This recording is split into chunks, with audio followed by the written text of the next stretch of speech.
So I found some jewelweed here. If you find yourself getting into a poison ivy patch or something of that sort and need some relief from the itch, insect bites that also as well, or stings. So jewelweed is one of those plants that grows near a water source usually. It's found often beside ponds, creeks, things of the like.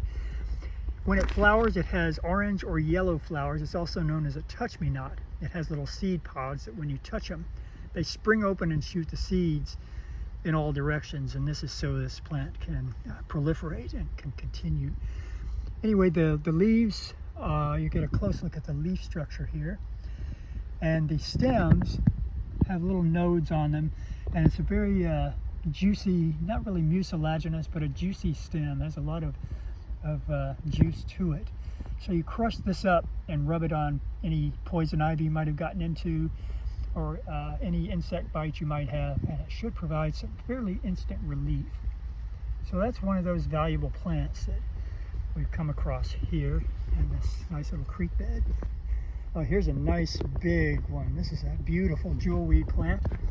Very nice size. Another way, another reason for this plant being called jewelweed, as you can see right here, when water lands on it, droplets of water, it looks like a little jewel in the middle of the plant, right on the leaf there. Really quite beautiful. It looks like I see some wood nettle here. One of the indications of wood nettle, or any kind of nettle, stinging nettle, is on the stems and on the backs of the leaves as well. I don't know if you can see it in this, the little tiny spines. And people think of this plant often as a toxic plant.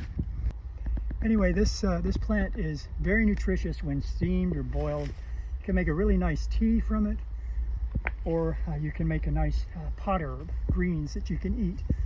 This one I think I can get in close enough that you can see the spines on that. Also, if you'll notice, the way the leaves grow, it kind of flattens out at the top.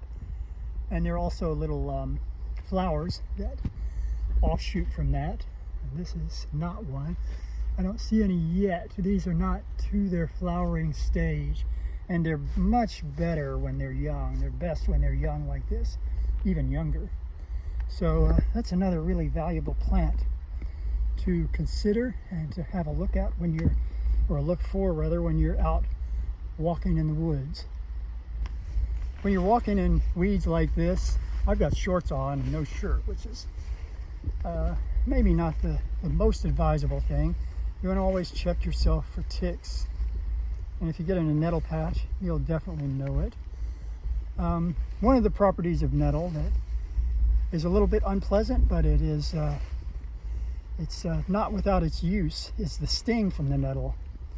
Provides relief from arthritis and joint inflammation. Just a little side note there. And this is a huge nettle patch that I'm in the midst of right here.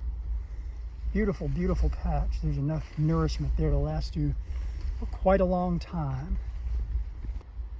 I'm John Rose, and you've been exploring the creek bed in East Central Kentucky on this June 25th sunny afternoon, 2023.